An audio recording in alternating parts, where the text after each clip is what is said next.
Yeah, thank you. Got it. Okay, Pastor Victor. So here we are. We're in your Google Grant account, and today we're going to begin building out your account, and we're just going to do this together.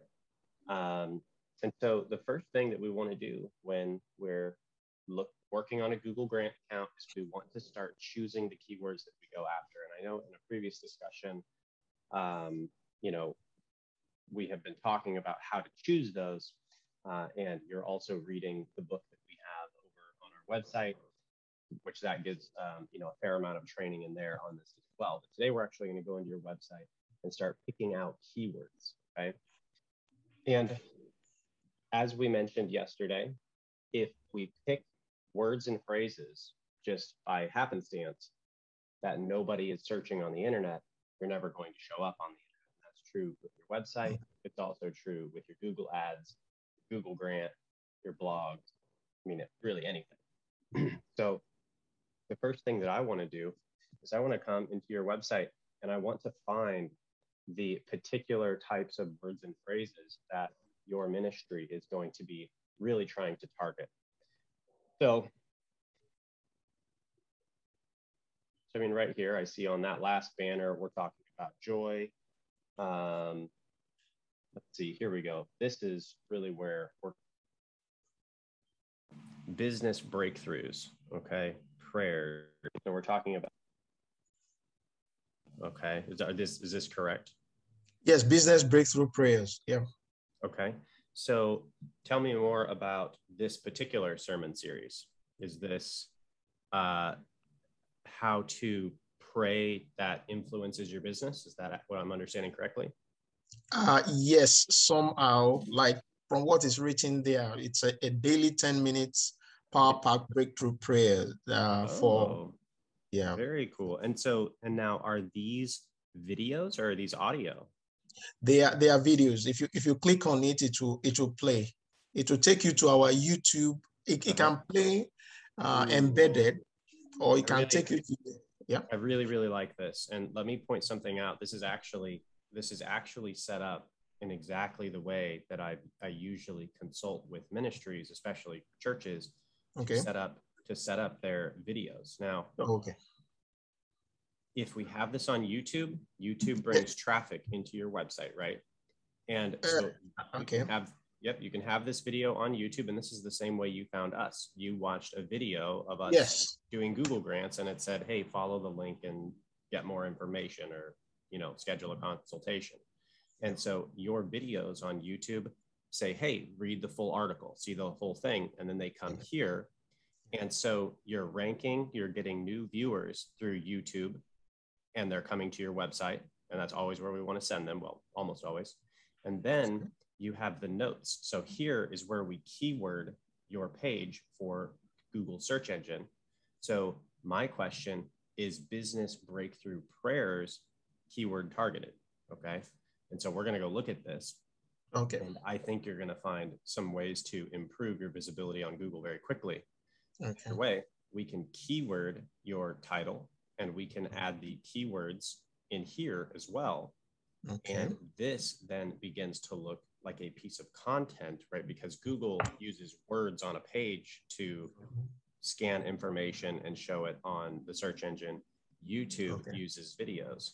And so on the same page, you're including, video information and text information. So you're kind of getting a bonus. And so I also love your comments. Google gives extra search engine, what do you want to call it, juice. They rank organizations higher that have comments coming in. And when you respond to those comments, Google is going to see that as good, essentially, customer service. And they're going to go, oh, look, the guys over there at, Church of God Mission International, they're really taking care of the people we send over there. So we're going to send more of them over there. So this looks really good. Let's go. And so this is where we're going to start. So we're on your website. This has to do with business and prayer. So let's do some keyword research. Okay. Here we go. We're doing church. And are you able to see this okay? Yes, I can. Okay. Is it too small? It's okay. It's okay. Okay. So let's say sermon on sermon on business. Let's see if that's even a thing. Sermon on the king business, sermon on business. Okay, so sermon on business has only 10 searches a month in the entire United States. And you know, again, just briefly for anyone watching, the volume here is the number of times people are searching exactly this phrase, and this is in the United States. So that's very low. We want definitely to have more than that, especially when we're talking about spending your Google grant, because we've got 3,000 to 7,000 clicks to purchase. So 10 is not really going to do much for us. So maybe we'll try this, sermons on business. Okay, so that didn't really do much either.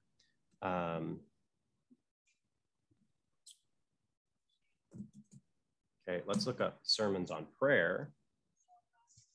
Okay, so here we go, Pastor. This is something. We've got sermon on prayer, and this has 1,300 searches a month. Okay, and you'll see that the difficulty here is average. You know, it's kind of in the middle, and this is also the trend here over 12 months. And we talked about this. This is a 12-month trend. This is consistent over time. So that's not really going to go anywhere. So that will be something that I would want to consider putting in your Google grant, especially if you have other sermons on prayer. Business prayers are, you know, a little specific, but that's fairly good. So let's go. I am just going to pull up a Google Sheet here. There we go. And what I'm going to do here is I'm just going to grab this, and this has 1,300 searches a month. So I'm going to come here. These are going to be the keywords that we're going to end up putting in the account somewhere. And I'm going to remind myself which ones to really prioritize, and that's going to help me later. Okay. So then let's come over here and let's say how to pray for my. Okay. So how, again, very low. And with the Google grant, that's just probably not going to get much going on. So can I also suggest some keywords? Yeah. No, you suggest as many as you want. We're doing this together. Okay. Pray. What about business? Breakthrough prayers. Okay. So first thing, let me just copy this. This is okay. This is still low, but pray for my business. That's, oh, interesting. That's interesting. So here are some similar prayers. Can you see these? Okay, Pastor Victor. Prayer for success, prayer for prosperity, prayer for, oh, here we go. Prayer for business. There's probably where the word. It's got almost 900 searches a month. So we're going to do prayer for business, and we can continue looking for yours, right? Prayer for business. Okay. Let me go over here.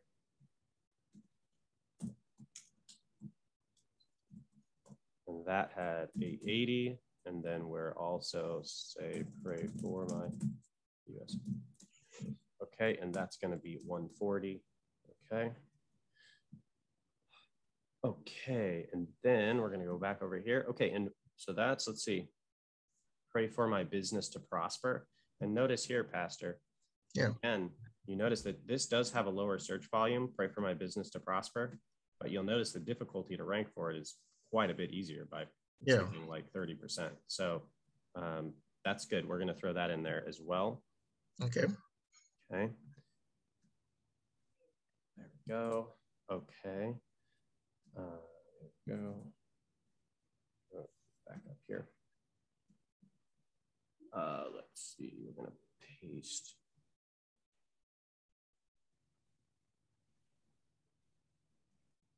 Give me one moment. I apologize. Let's see. Okay.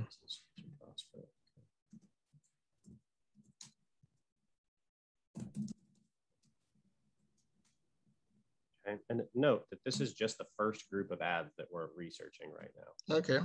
Okay. So we are going to do more in others. Okay. What was your suggestion? Go ahead. Yeah. Is it breakthrough prayers? Mm-hmm. Now, are you doing a whole series on breakthrough prayers on different subjects?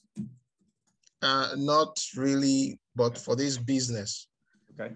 So let's talk about, and there may be, okay, prayers for favor and breakthrough, prayers for deliverance and breakthrough, prayers for supernatural breakthrough. So one of the things I do want to point out is that one of the things that you want to consider when choosing your keywords is the intent behind the keyword. Okay. Okay. So the intent is what the user is trying to find. So if someone were to search breakthrough prayers, the only intent that we can really get from that is that they want a breakthrough, but we don't know what kind of, now these are actually telling us, right? Favor and breakthrough, deliverance, supernatural, right? Okay. So some of these do tell us. However, none of those, unless it says business, are going to imply that they're looking for business breakthrough. That's pretty specific. And so what we don't, and this is really important. What we don't want to do is we don't want to promise them a breakthrough prayer and they're all excited because it's going to be about whatever they think it's about. And then they show up on your page and you're like, it's business breakthrough. And they're like, well, I don't know the business. Okay. So we want to make sure that the keywords we pick match what you're going to actually send them to on your page. Okay. And Google likes it when we do that because people stay on your page longer and Google goes, I'm going to show their stuff more often. Okay. So, okay. So what about Christian entrepreneur or something? Okay. Christian.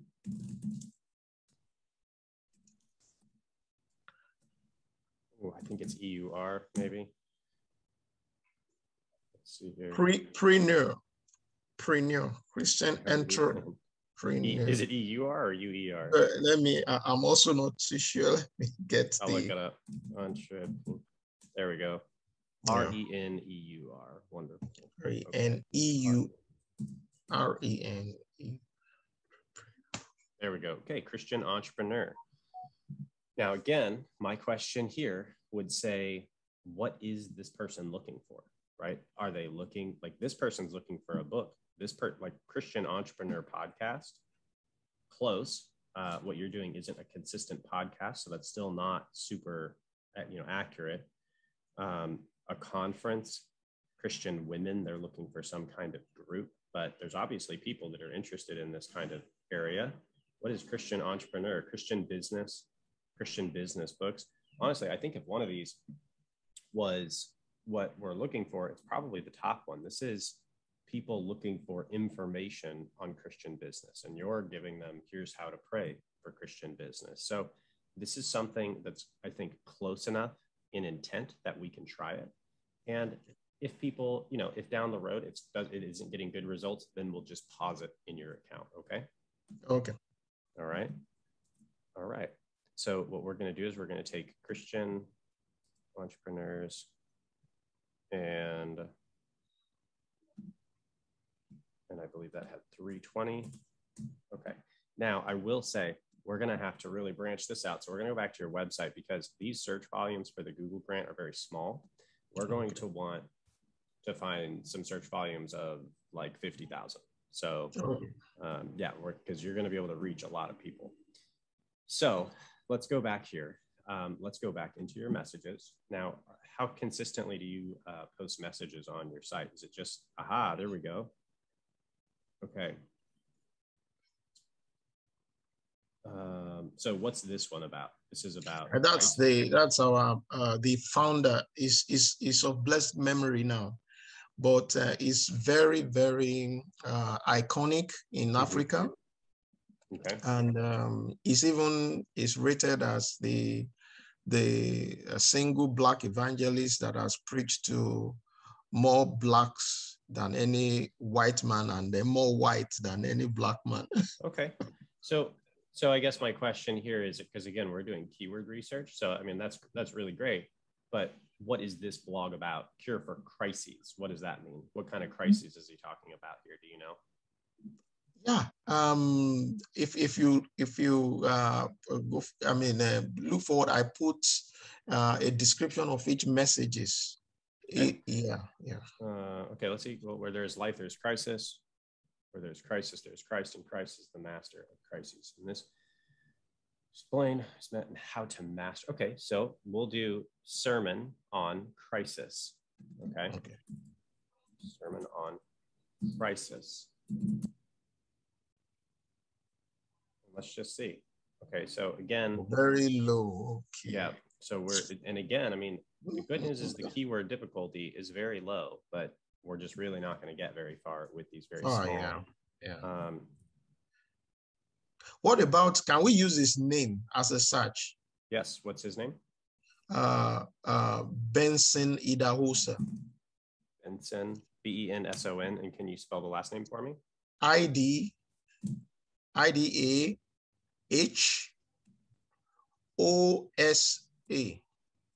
Okay. Idahosa.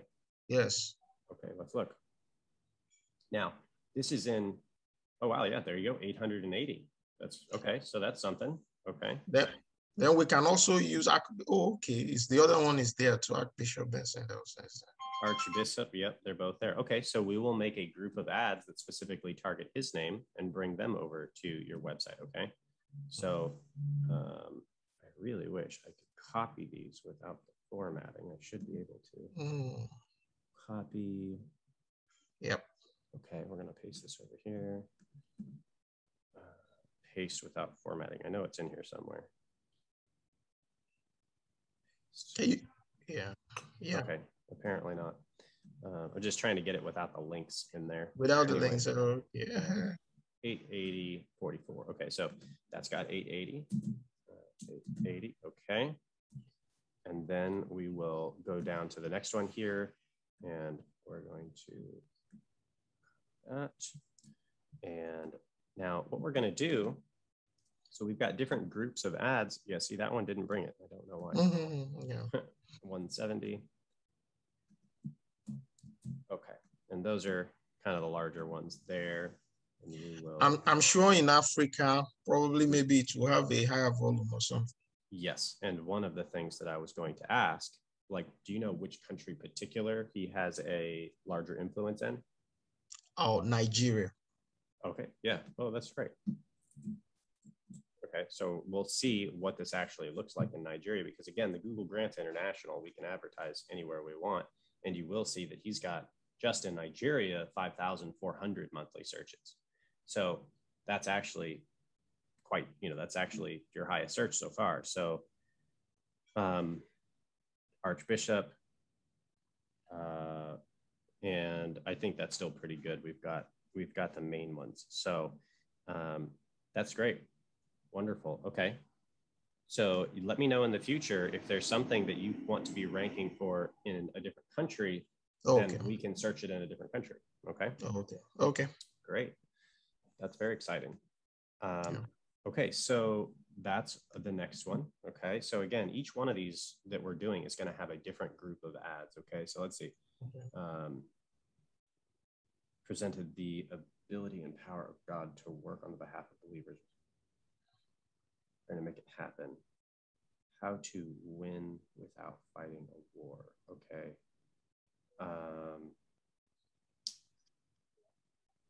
Not exactly sure. That's going to be what, like, is this kind of about God's provision? Yeah, well, some his messages are actually messages of hope. And they are messages of faith. So he has a way with his ministration such that he brings hope out of hopelessness. Okay, well, one thing we can do then is we can say sermons on hope. Right? We already know that that is one of the larger search terms from what we talked about in some of our previous training. But either way, here we go. Sermons on hope, and that has 1,300. Okay, so we can advertise to sermons on hope. 1,300. Okay, and on faith too. Sermons on faith. Okay, on faith. That's really interesting. Notice this one, Pastor. We've got sermons on hope, and you'll notice that the difficulty here is $41 or $41, 41 out of 100. Okay, so it's moderately difficult. And the cost that churches are paying to get people to their websites is $3.38. That's the cost per click, right?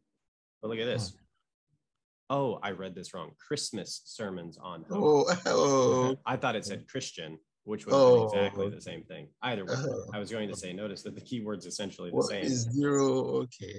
But this is Christmas, which that makes sense as to why these numbers are lower, because people aren't advertising Christmas sermons all year or trying to rank for those really hard. Okay. Now, this we can take to the same point here. Okay. Sermons on hope in times of despair. That's the same thing up here. But notice the difficulty is 0. There are no pastors actively trying to rank for that. There aren't really any sermons on the internet titled that. So if you look that up, Google doesn't really have anything to show you. So if you were to create a sermon on that, you could presumably get 110 searches a month for free, because nobody's doing it. Okay. So again, this is just hope in times of despair. Okay. And that's just something to keep in mind. You know, that obviously doesn't mean that you absolutely go make a sermon on this. Maybe there are some better ones, or maybe that doesn't really fit your congregation. But if it does, there's free opportunity right there for you to, attract, 50 to 100 eyeballs a month, just letting your sermon sit on your sermon page, right? Okay. All right. So sermons on hope, you said sermons on faith. Okay. Now see, this is a larger one. Okay. So sermons on faith is 1900, so we'll definitely take that. Okay. And we're coming down here, and that's 1900. Okay. And the rest of these get fairly small pretty quickly. So that's really probably all we need to go there. Okay, so let's just keep going here in your website. And we will be moving away from your messages once we just kind of exhaust. Can we check the second page of the message? There's I think one or two. If I be a man of God. Okay, let me ask you this. This is about being a man of God, correct? Yes. Okay. And it was a message he preached in, what was his name? Benny Hinn's church. Yep. Okay. So, man of God, disciplines of a godly man. Man of God quotes, no man of God. Let's see what this one does.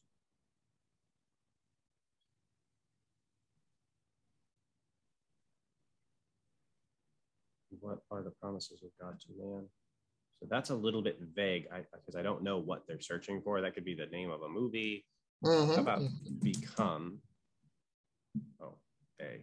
Become a man of God. Yeah, let's see. Now that's the longer that we make these search terms. This is a long tail keyword. The lower the searches get. So you'll notice this is 70, but how to become a man of God, that is exactly what we're looking for. Okay. So become a better man of God, Bible verses, become a man of God. Okay, so how to become a man of God. Let's just see if this has any related searches that have a larger volume. Man of God. How to become a man. Okay, so here's what we're going to do. We're going to take man of God, and we are going to preface this advertisement with how to become a man of God. So it may not appeal to everyone, because they don't tell us what man of God means. Maybe they're looking up a story on Samson or Moses, like who knows?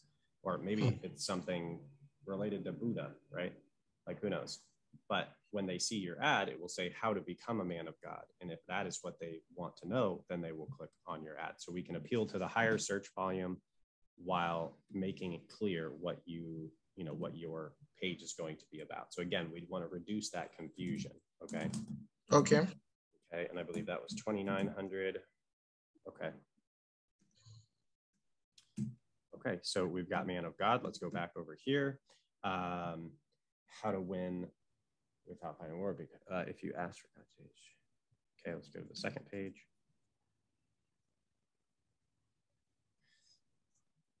Okay, let's see these. Hope. Okay, so we've got sermon on hope. All right, and we already have a lot of that. The hope that never disappoints, hope that never does not disappoint. You know what else we could do? I think that's one on that keyword on hope that you said has zero. The hope keyword here, sermons on hope has 1,300. No, there's another one that adds 0. I think it is sermons on hope in times of despair. Oh, yes, we can add that in there as well. Let's do that, because I didn't realize you actually had sermons on hope. So let's see. Hope in times of despair. Yes. And that was, what did you get the volume? I think that was like 140. Something like that, yes. I think it's around that. Yeah. Okay. Now, hope in the Bible, 4,400. Wow. Okay. So this is the type of search volume that we really want to see when we go after Google Grant keywords. And also for anyone watching, the reason why, if you're trying to use the Google Grant, and the reason why you're not getting enough traffic to your Google Grant, you're not getting enough clicks, especially if you're only advertising to a small geographic area, is because if you show ads to 5,000 people, maybe 3%, actually about 5% technically, of people will click on it. And so we always have to have a lot more search volume than what we're actually going to get clicks. So if I want to spend $10,000 of a Google Grant, and that's roughly 5,000 clicks, I need to be targeting 50,000, 100,000, 500,000 searches. So and this is why this part of the build out takes as long as it does, because we have to find those searches. Okay. Can I ask a question? Can we deploy the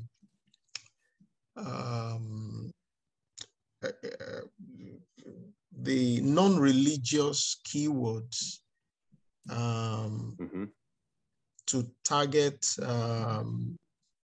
for us to target non-religious keywords as the advert keywords, like for instance, the word despair, the word depression, yes, of course, as long as you're, and that's something when the book that you're going through, right, Pastor, that we have over on our site, over on Clickmill.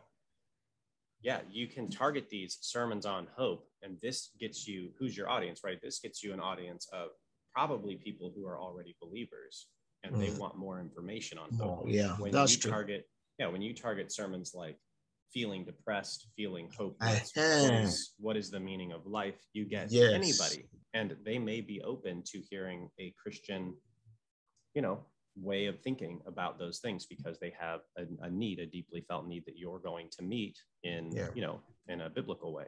So, so hope in the Bible. So we've got that one. That's a big one. Okay.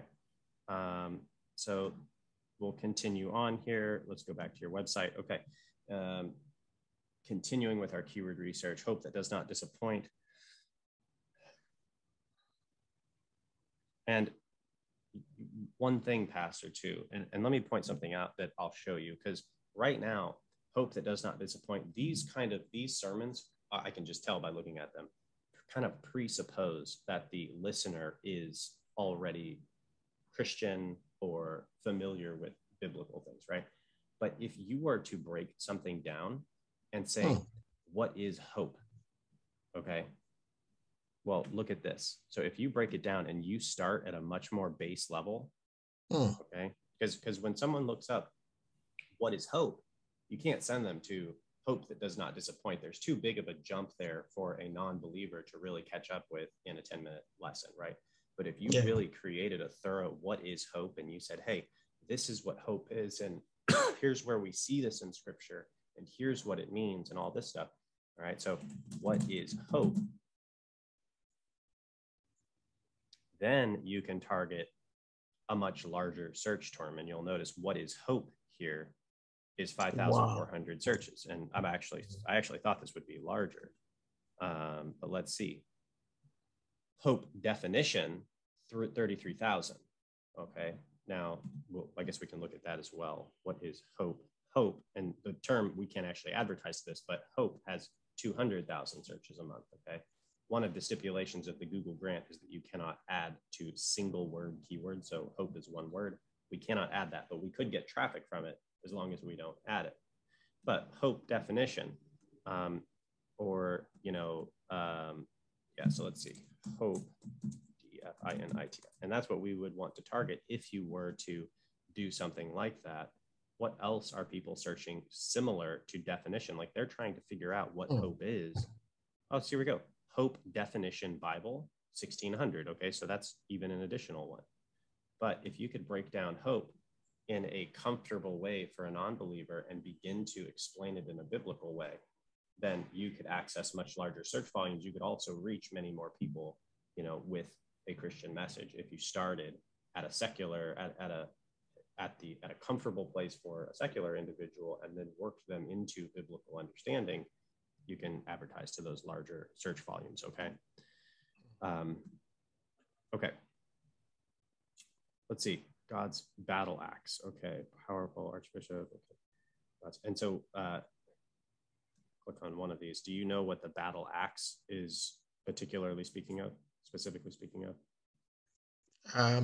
Where the scripture where I told Jeremiah, thou art my battle axe, with you would I destroy nations, build nations, So he is in the message is appealing to the need for the believer to make themselves available for the use of God for difficult and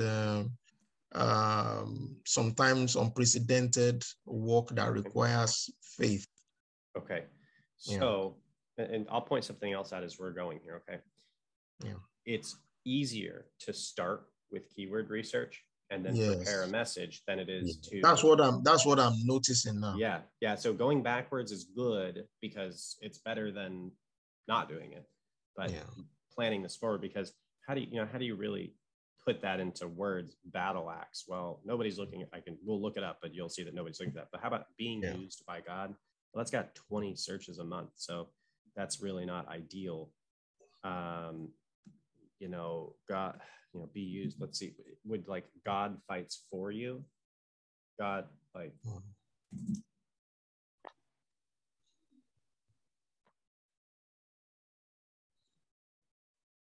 Okay, so God will fight for you. Does that seem? Yes, very, very, yes. Okay, so that's got 880. So that's, that's something. God is fighting for you. So we'll just take that first one, because again, all these are smaller and not on. So God will fight for you. Okay, 880. And we're going to go there. Okay, 880. All right, and then what's our last one? God's battle axe. Okay, so that's the sermons. Now let's see what else. You are a Church of God, correct? Yes. Yeah. Okay, so let's look this up. So again, we're just trying to find all the angles of all the keywords we can think of. Church of God. Mission. Okay.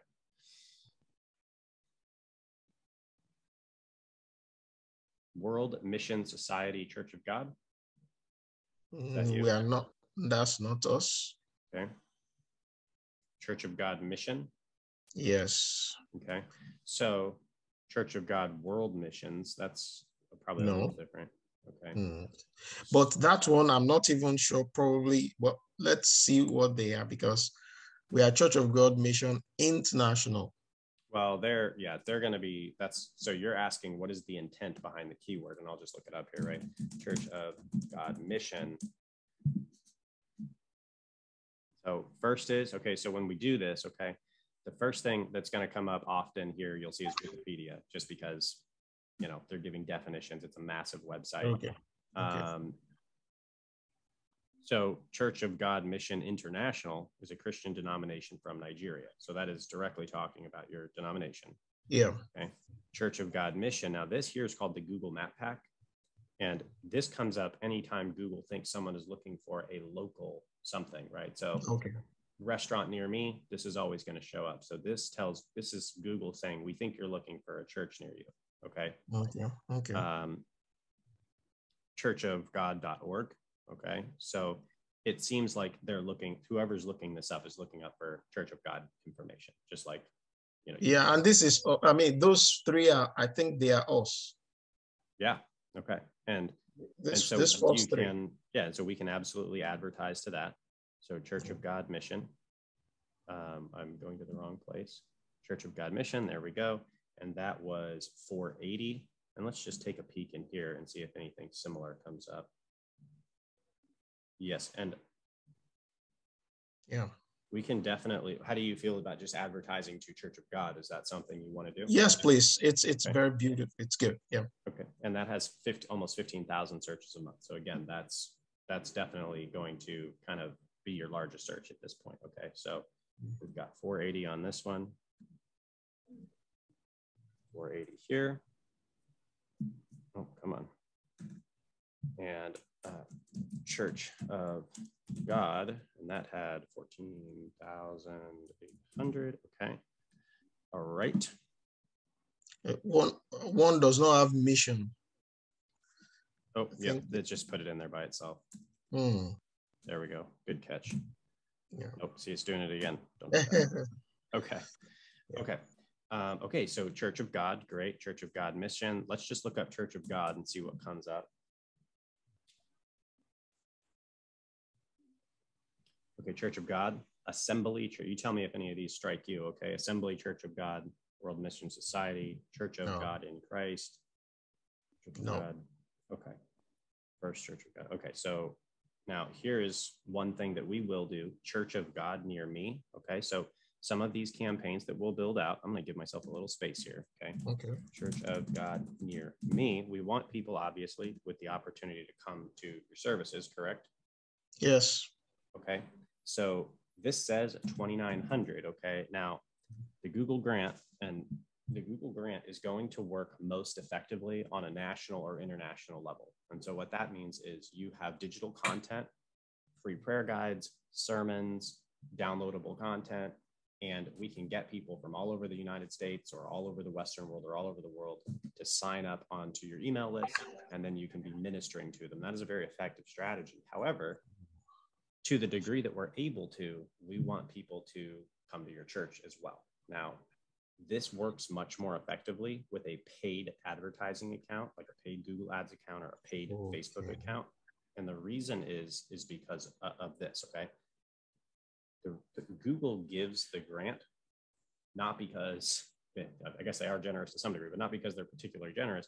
They want to get a tax write-off for the billions of dollars that they make in advertising. Okay, so they don't want to pay taxes on that. So what do? They give a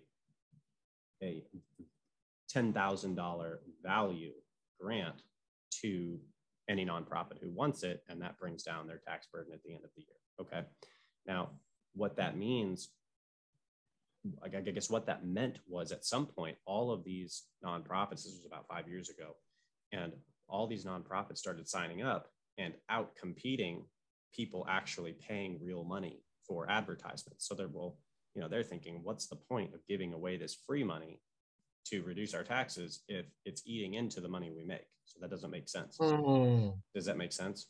Yep. So here's how they solved that. And for any nonprofits or pastors listening, this is why the Google grant isn't going to work on a small scale, on a local level, because anyone paying for real advertisements out of their bank account, even if it's 1 penny for an ad placement, Google will take that money and give the search volume, those people searching, right? They're going to let the people paying for ads get the dibs on the traffic first. So let's say in your town, there's 100 searches a month and 99 of them are paid for, even with 1 penny, by some other church. Your Google grant is going to get access to the 1 remaining.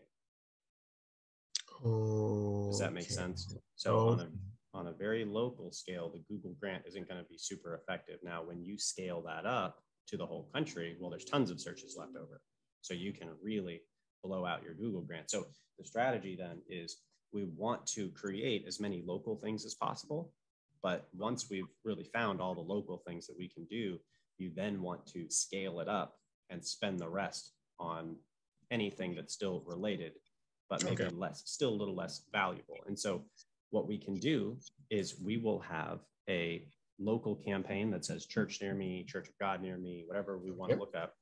Then we can even have a branding campaign for Church of God in your state, if you would like to do that. And we can advertise statewide for that. And so we'll just continue to build up the geographic areas until we're spending all the rest of it internationally or nationally.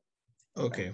So that's the Google grant strategy. That's also why a lot of people are unable to spend it, because they're just trying locally.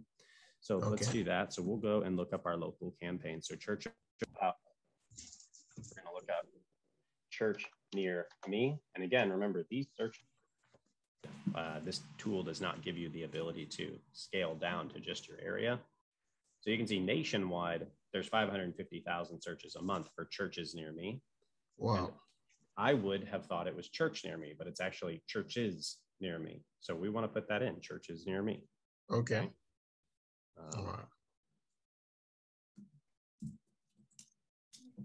Okay.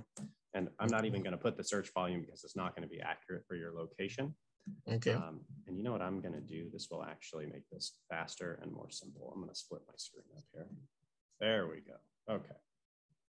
Can you see those searches okay? Yes, so, I can. Oh, and there it goes. There we go. And one more time. There we go. All right. So we've got, you would not qualify as Baptist, Christian churches. You would qualify as a Christian church. Okay. So we've got Christian churches near me. Christian churches. Do I have that? Christian. Okay. Christian. I mean, would you not consider yourself a Christian church? Is that a denomination I'm unaware of? No, I'm it just sounds interesting. I hear you. A church presupposes that they are Christians. Yes. Well, I think that, again, you have to take into consideration the viewpoint of the searcher. Yes, what people are searching. Yeah, because you know, a lot of people who maybe aren't as frequent churchgoers as maybe you are or I am or whoever, they may be trying to make the difference between Catholic and Protestant. And so they'll say Christian. Wow, personally, I don't think that's an accurate way to do that, but you'll also see Protestant churches near me. And so sometimes they're even further back. And so they're saying Christian as opposed to Buddhist or Hindu or something like that. Okay. Would you consider yourself non-denominational? Well, I would say yes, but we're actually, it's a Pentecostal evangelical church, so it's a denomination. I don't know if,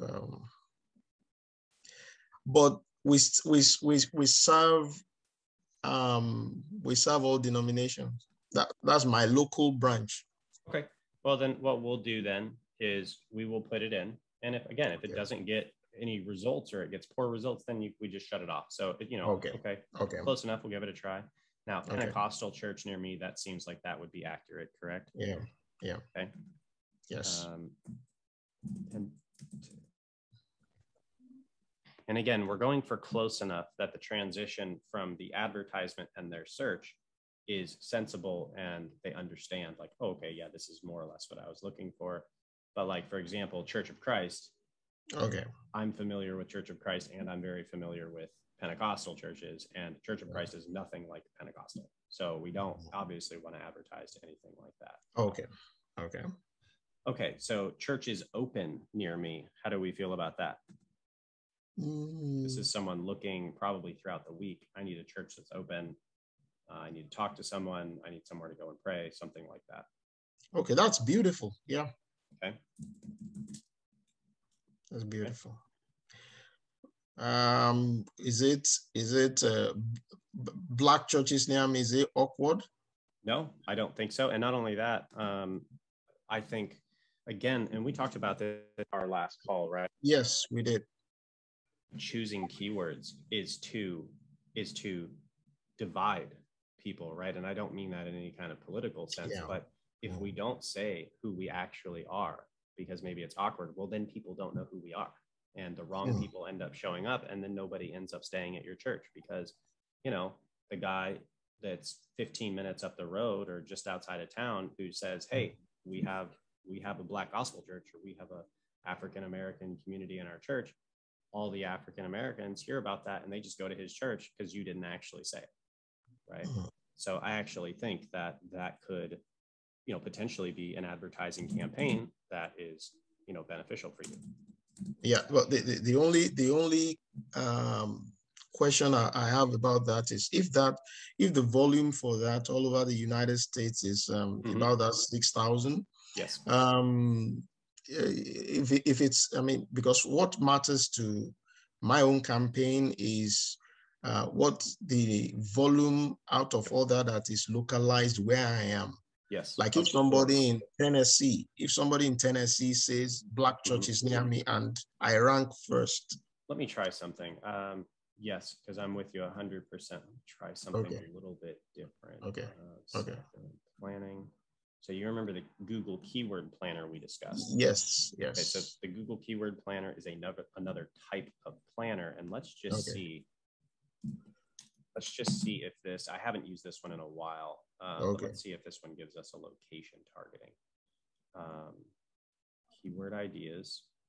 Negative keyword save. This used to have United States, and yep, it does. Okay, so what is the name of your city again? Let's just use Houston or Katy. Okay.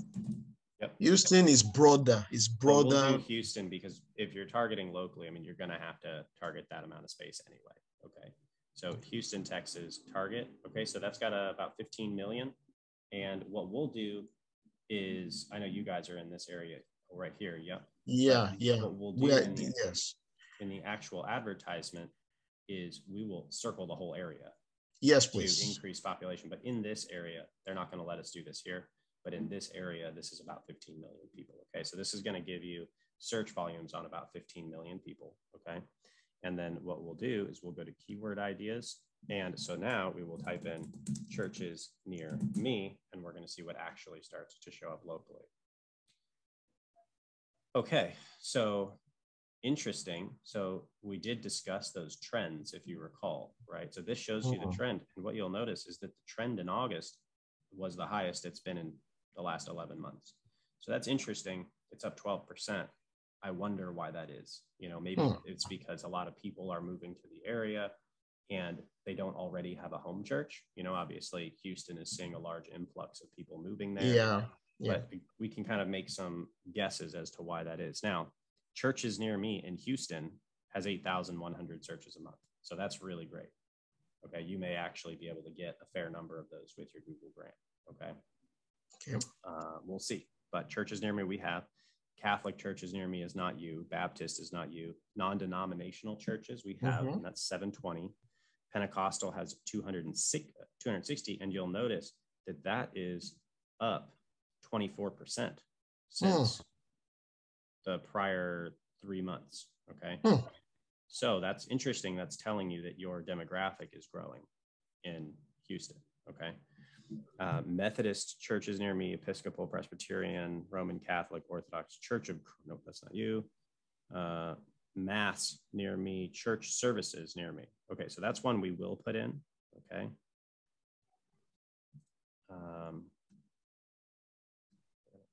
Oh no, where did there we go. Okay. So we're going to come here at church services near me, and that had 70. Okay. Now we're going to come back over here and let's see, evangelical. That's probably not you. Unitarian, definitely not you. Okay. Bible churches near me. Oh wait, I'm in the wrong tool. We are also evangelical. You're evangelical. Okay. Yes, so we are mission-based, mission-oriented. Yeah. Okay. I don't actually see that search in your area because we're back on the location one. Oh, okay.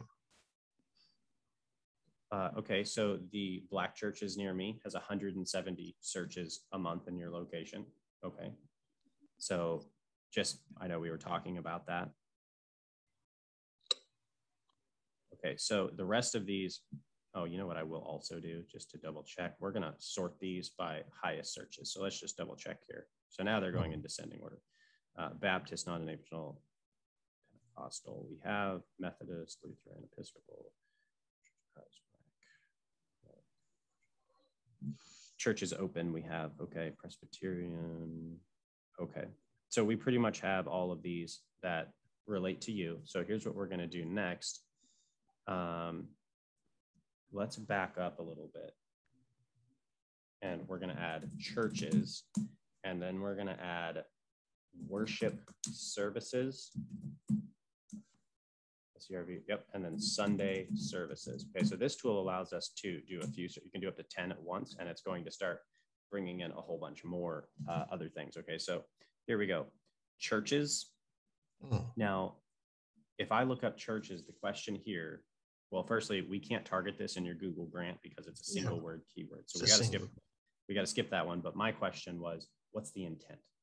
Are we looking at pictures of churches? Am I trying to buy a church? And presumably I would actually be looking for a church. And the way that we can figure out what that intent is, if I look up churches right here, what comes up? A whole bunch of churches on the Google Map Pack. So Google, through millions and millions of searches, has been led to believe with its artificial intelligence that when someone searches churches, they're looking for churches to visit, not, you know, any other thing that could mean. Okay. And then after that, people are looking up churches fried chicken. See that? That's why the intent is so important, because you could advertise to church and people are expecting to find fried chicken on your website. So that's really funny. Okay, so Catholic Church, Methodist, Reformed. So this is interesting. So people are actually just searching single words. So that's really interesting. Pastors, grace. Okay. First United, Elevation, Presbyterian. Okay, so Pentecostal, just the word Pentecostal has 880 searches a month in your location. So we're definitely going to add that. Oh, I keep forgetting. We can't add one word keywords. That's really frustrating. Church of Christ, Catholic Baptist Church. Okay, we'll go a little bit further in here and then we'll move on. You said evangelical, you qualified? Yes. It's one but word. We can use one word, Here's what we can do. Here's how we can trigger that one word. Is we can put in your keyword plan, which is over here now.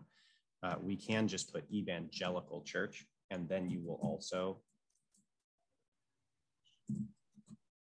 I need to double check that spelling. Here we are, evangelical. There we go. Okay. If we put evangelical church, Google's algorithm will be triggered when someone types in evangelical. So that is one way to get some of those. Yeah. Let me double check that. So that will get some of those. Okay. And that had, I think, 880. Okay. Methodist, Episcopalian. It has 590. 590. Perfect. Yeah. We'll go back and put that in right. There we go. Okay.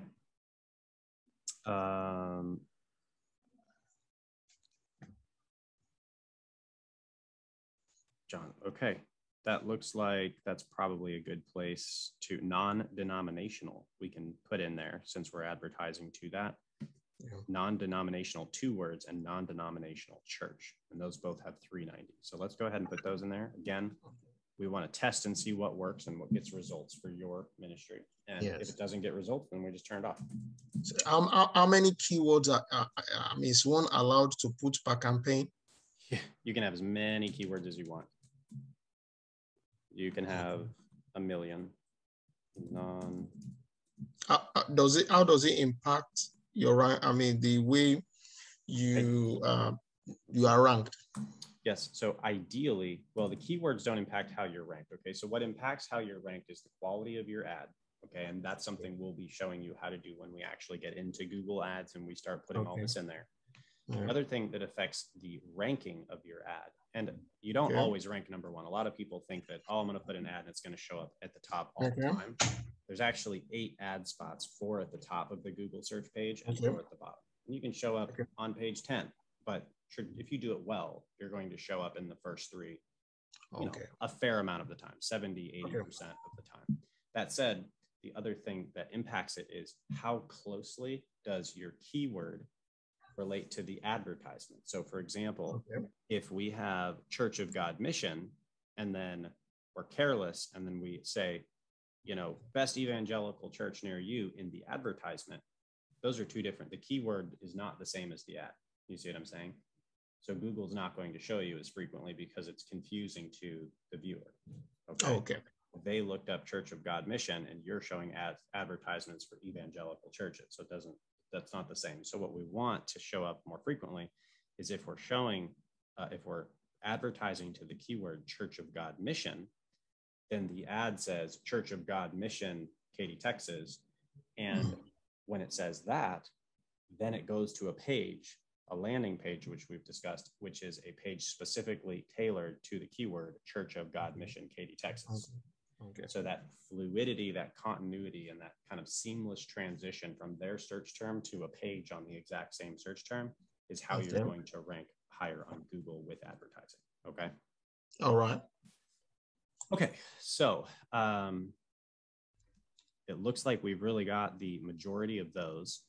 Let me also see. So what else are we doing? We did Church of God.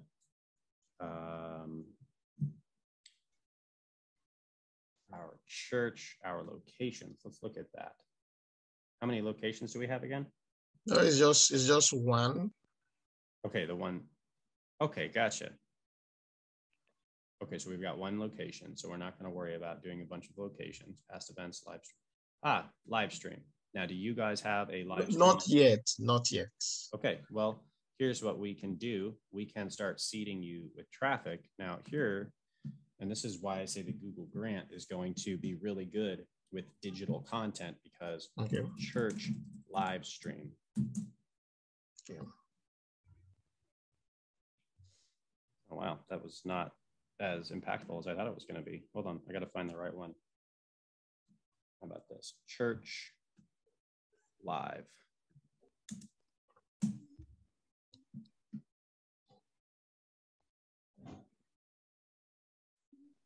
Okay, so there we go. And so, quite frankly, we can advertise over other churches, if they're similar to you, and get people wanting to watch live stream. Okay, so church live stream, that's a good one right there, right? That is 1,900 searches and live church. So we're definitely going to take or church online. Yes, you're exactly right, and we're gonna do that one too. That's a great suggestion. Okay, so let's go ahead and we're gonna put those in here: live church and church live stream. And this one is, they're both 1,900.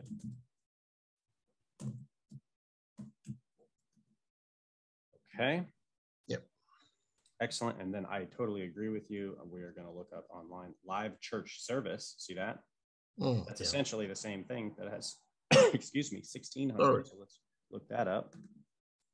Live church service.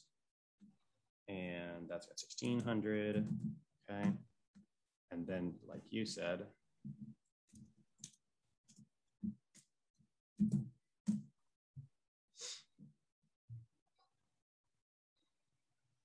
okay, online church service, 4,400. Yeah, so yours is even better than the one I looked up. So this is great. Online church service, C-R-V-I-C-E. The difficulty is high. Yeah, the difficulty is high. But okay, so that a little bit more clarification on how to use the keyword data. The difficulty is high for organic ranking. Okay, so for example, let me show you what I mean. How to build a deck. Okay, so can you see this okay? I'm gonna go here. Yes. Okay, and that's not gonna work. How about this? Contractor near me. Okay, so this is how the Google homepage works, okay? These here are advertisements, okay? So the first 4 spots when we look something up are advertisements, okay? Then we have the Google Map Pack, which we discussed, okay? And this is Google saying, hey, I think you're looking for something near you. So here are all the contractors near you, okay? Okay. Then we have the BBB, general contractors near me. Oh, that's the Better Business Bureau. I was like, what's BBB? And then Yelp, okay? So there's 4 things that show up in Google. You got advertisements, the map pack, directories. Okay, so these are directories: the Better Business Bureau, Yelp, Home Advisor, Thumbtack. These are, yellow pages essentially, and they have so many pages that it's very difficult for one website to outrank them. So you usually see them at the top. There's Angie's List directory, right? Contractor Connect, I'm sure another one. Now, here we go. This is HKC Hawaii, okay? Home Remodelers and Builders, okay? So this is someone who is ranking. This is someone's website, and they do construction work. I'm in Hawaii, so here in Hawaii, okay? Now, here is what that difficulty score tells you, okay? This is a paid advertisement. Okay. Okay. If you pay for an advertisement, you just go to the top of the page. That's how Google makes their money. Okay. Now down here, these are considered organic rankings. These are people who are fighting the difficulty to rank at the number one, part of Google. Okay. So to rank organically, if you were just to post a sermon on your sermon page that says Sermon on Hope, you are competing with everyone else who has a sermon on hope to get to this top spot where everybody's clicking, right? I think 28.5% of people who search click the very first organic ranking. Does that make sense? Yes, please. Thanks. So the difficulty that we're seeing here for online church service is 71. This is to rank number one in the organic ranking. Okay. If you want to get the advertisement above the organic ranking, you pay $2. Okay. So that it gives you kind of two sides. You can advertise and get it for this much, or you can just put your content on Google, don't advertise it, and the difficulty is going to be 71 out of 100. Okay. Does that help to clarify further? Yes, thank you very much. It did. Absolutely. Okay, so let's continue getting those in there. And so that you're aware, keyword research, this is there we go. Come on. Keyword research, when we're talking about digital marketing, I know we're spending a lot of time on this. I'm sure if anybody's watching this online, they're like, okay, when are we going to move past this and build the grant? This is at least 50% of the building process. And it's the reason why people don't ever get enough traffic, because they don't actually know what people are looking for. It is also, and Pastor, this is also the basis of your entire website. If your pages are not keyword targeted to say, church near me, nobody's going to find it on the internet. If your sermons are not keyword targeted, like the acts of God, everybody has, the sermons titled like that. They're very cool. They're very hip and creative, but nobody on the internet has ever thought. Is searching for it. Exactly. Yeah. And so I wrote it down yesterday. You said keywords are the basis of everything on the internet and of all the digital marketing. Exactly. So, and again, just to kind of, I'm going to show you, something that we kind of briefly spoke about, but let me just see here. Online church service. This is really funny. Online church service is near me. Well, I guess we'll use it. But it still has volume. It does. That's why we're going to go for it. But that's something I would have never thought to ever look up, like why would it matter? Okay. Yeah. People are funny. So here's another one. Watch live church services online. That's a great one. Okay. And then that is 880. Okay. And we'll just stop there because that's going to give us the vast majority of that. So, yes. So now if we were looking to really get to a lot of people, right? How do you reach the most people online? We find the biggest problem. Okay. And this is actually really interesting. I told you in our last meeting, I was going to tell you about Rick Warren and Saddleback Church, massive church. Okay. Yeah. Well, I just remembered because here we are, Saddleback Church. See this search? Yep.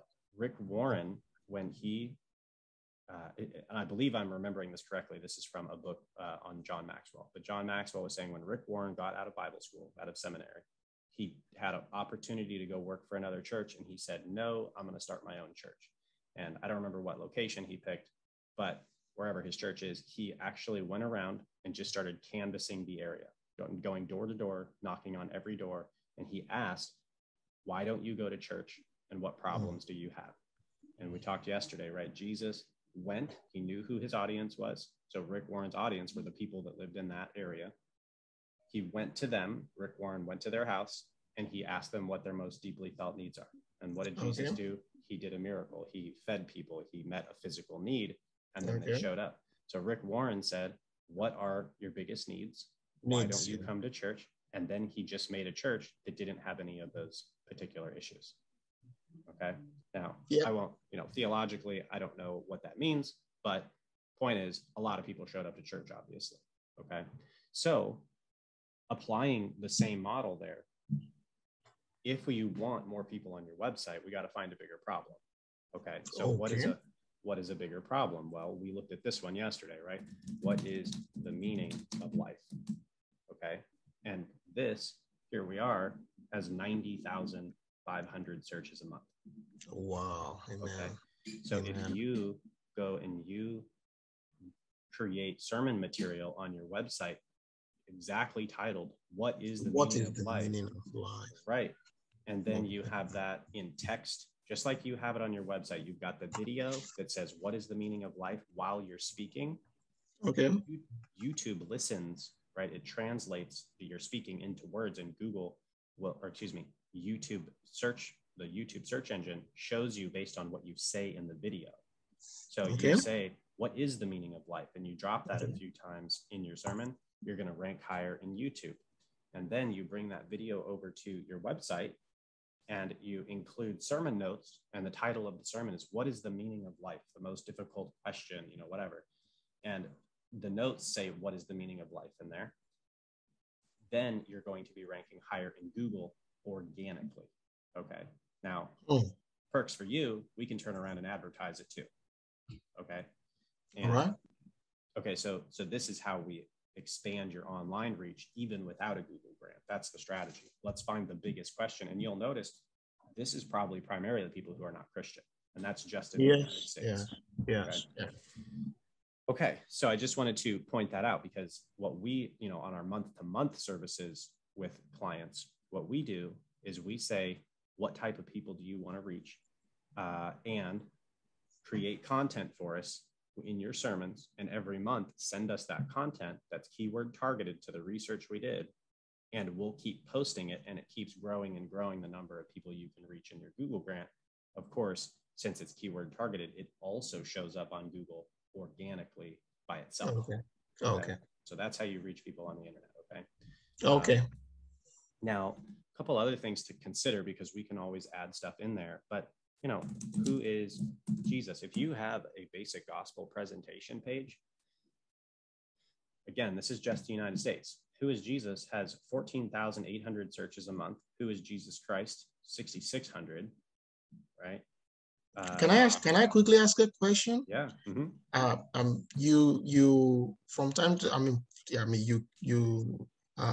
you kept mentioning that, okay, this is just the United States. Yes. The Google grant, is it permitted to target multiple destinations at a time? You can target the entire world. Yes, I have. So what's the, is it effective? In doing what?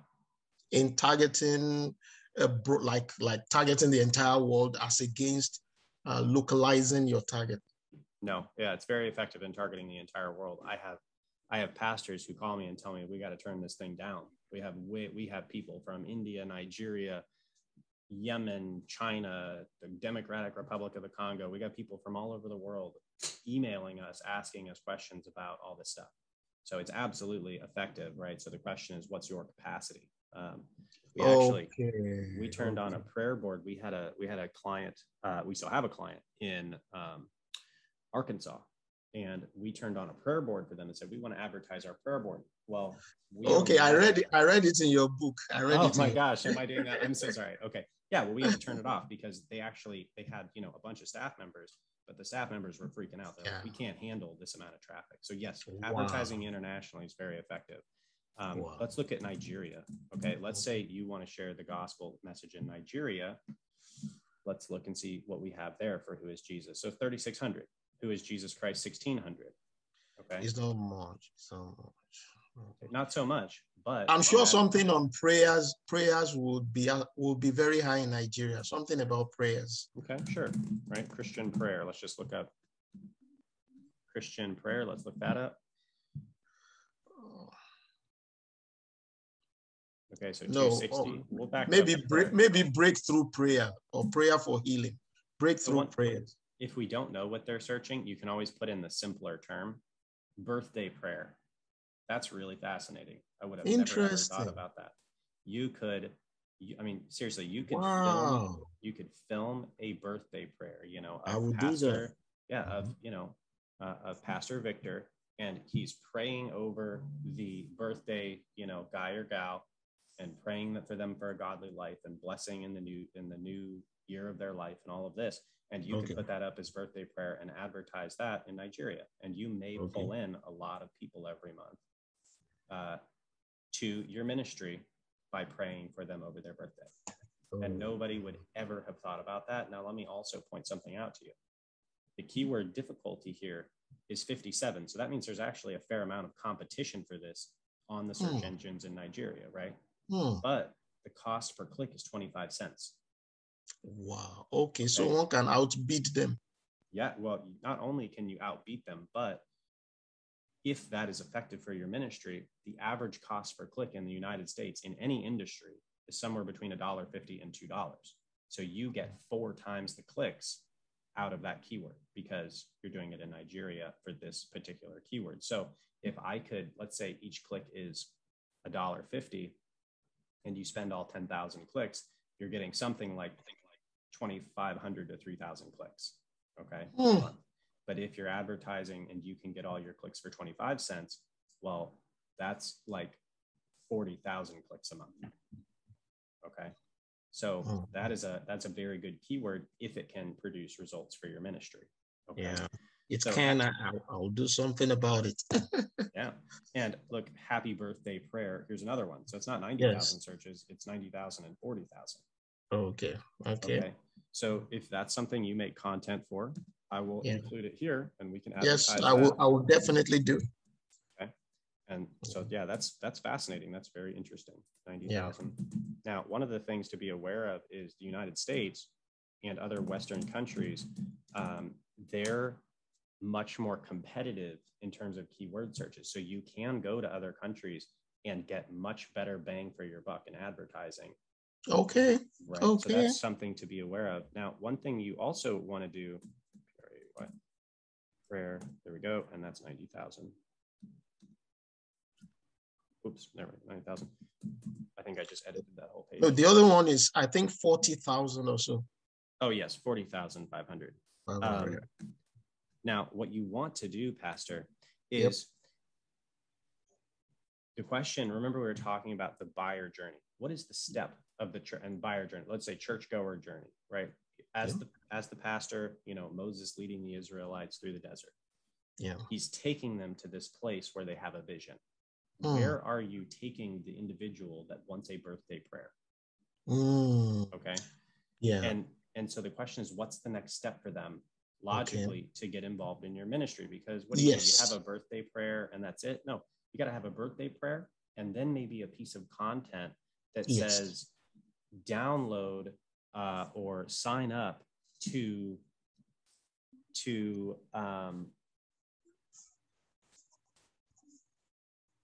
you know, to get something where God is going to, you know, to walk with God in the next year of your life, something like that, right? So they're looking up a birthday prayer because presumably they're Christian and want prayer. But the next thing they want is beyond a birthday prayer. They want God to be involved in the next steps of their life this year. Yeah. So whatever that is, you need to give it to them. And then what you've got, you know, assuming we can get all of these clicks, you could be getting an email list sign up rate of, you know, if you get 1 in 4, that's 10,000 signups a month of people who are interested. Now that's another thing I would want to ask you. I've tried severally to research it, but I've not been successful. How do I create an email list? Yes. How do I a successful and efficient one? That's a great question. Okay. Myself. Okay. So look at this one real quick. Birthday prayer for myself. That's excellent. Okay. Wow. 0. Oh. And that's got 9,900. Okay. Okay, so that's another one. And so you can see that that's going to become an ad group, a group of ads targeting birthday prayers. And, you know, if we can get them to take action and sign up for, you know, the next step, whatever that is, then we'll keep it. And to answer your question, how do you create an email list that works? Okay. Okay, so again, I always go back to these 5 steps of biblical marketing. Okay. And as it turns out, the 5 steps of biblical marketing that we find Jesus doing, and he doesn't do marketing, he's an influencer, right? He influences people. These 5 steps are the exact same 5 steps that business leaders use to a lot of success. Okay. It's just interesting. He knows his audience. Yeah. What's that? I say he knows his audience from what you wrote in your book. Yes. Yeah. He goes out to them. Right. He meets their felt need. Then it takes them from the physical to the spiritual gradually. He shifts that conversation. He shifts, and then he calls them to action. Okay, so here's what the church really does. Okay, so Jesus, like you said, he knows who he's talking to, right? Peter, James, and John. He's like, oh, those are fishermen. They didn't catch any fish. They have a major problem. They can't go to the market in Magdala and sell their fish and feed their family. Okay, so that's a problem. So he knows who they are. He knows their deeply felt needs. He goes to them. It says that he went to Gennesaret. He went to the edge of the water and he walked himself right onto their boat, right? Then he says, throw your nets over, and he gives them fish. So he meets the deeply felt need. Yeah. Only after he meets the need does he say, hey, follow me and I'll give you something better. What we do as churches is we just kind of start out and we say, hey, let me tell you about Jesus. And people go, no, who are you? I don't trust you. I'm tired of this. People do this all the time. Yeah. If you meet a need, okay, people just open up and they'll say, tell me what you think, right? So meeting the need builds trust, okay? Yeah. And that's so important. And so how do we do an email list? If you want to do an email list correctly, we cannot do it like everyone else. All the nonprofits that I talk to, they say, oh, we have an email list. That doesn't work. And I say, well, let me guess. What you're probably doing is you're sending an email out once or twice a week asking people for money. Yeah. Oh, how'd you know? Well, because if you sent me an email list once or twice a week asking me for money, I would feel used. I would feel unappreciated. That's true. Like you didn't care about my needs, and maybe it's not a financial need for me, but maybe I just have a need to be appreciated, and not treated like a money bag. And they go, oh, I guess I wouldn't like that either. Like, if I took your emails, nonprofit leader or church leader, and I just sent them to you, how excited would you be to get them? And you start thinking about that.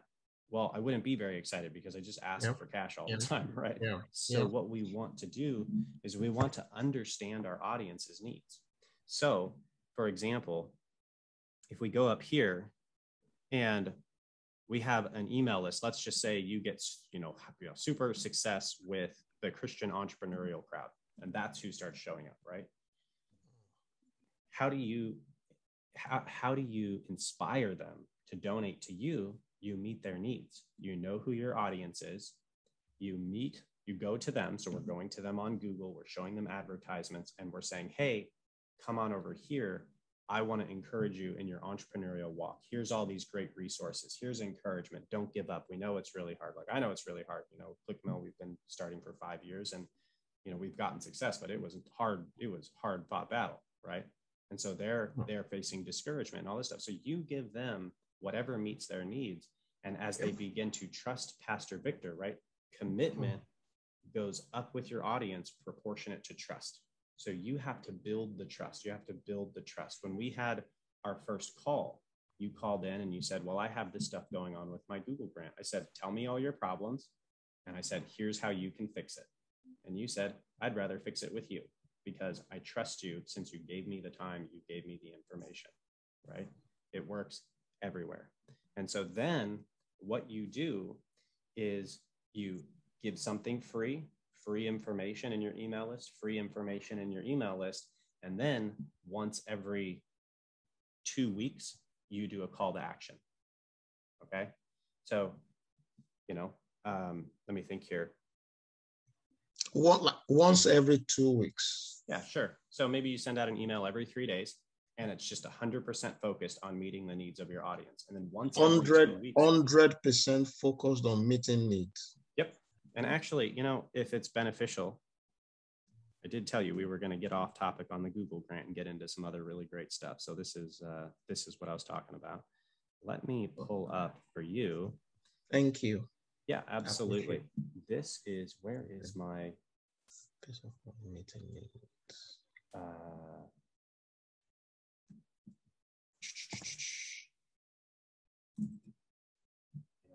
Here, I'm just going to pull this up. Okay, so here is one I actually have one of our employees working on. Okay. And so what we have done to create an email list. So firstly, we always want to minimize the amount of work and maximize the result because you're already busy, right? We went into some of these articles that we've written, very long articles, and we've stripped them down and pulled out the best parts. Okay. So here's the subject line: strategies for growing a church, effective church marketing to grow your attendance and online presence. So we're going to send this out. I have an email list of 27,000 pastors that this is going to be starting to in the next couple months. Okay. Wow. And it says, hello, pastor.